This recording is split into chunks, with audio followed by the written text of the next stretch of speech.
রাতে ঘুম না আসা এখন অনেকেরই নিত্যদিনের সমস্যা। ঘুমোতে গেলে কারো অনেক সময় লাগে, কারো আবার মাঝরাতে ঘুম ভেঙে যায়। এর পেছনে রয়েছে আমাদের দৈনন্দিন কিছু অভ্যাস।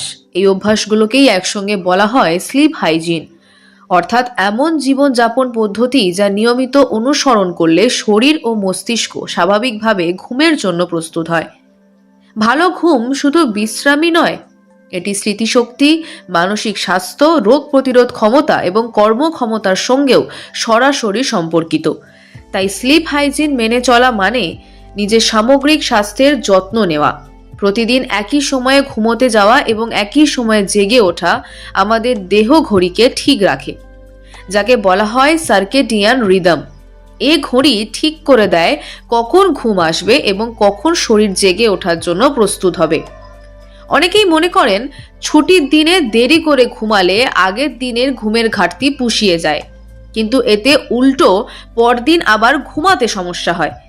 বিশেষজ্ঞদের মতে প্রাপ্তবয়স্কদের প্রতিদিন 7 থেকে 9 ঘন্টা ঘুম দরকার। তাই এমন সময় ঠিক করা উচিত যাতে এই সময়টা পূরণ হয়। ঘুমের আগে শরীর ও মস্তিষ্ককে ধীরে ধীরে শান্ত করার সময় দিতে হয়। হঠাৎ করে কাজের চাপ বা উত্তেজনা থেকে সরাসরি বিছানায় গেলে ঘুম আসতে দেরি হয়। এজন্য প্রতিদিন ঘুমানোর আগে অন্তত 1 ঘন্টা সময় রাখুন আরাম করার জন্য।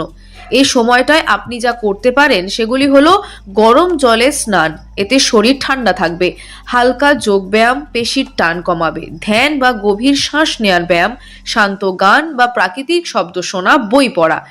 এই সময়টা কাজের আলোচনা, সোশ্যাল মিডিয়া ব্যবহার বা ভিডিও দেখা এড়িয়ে চলা।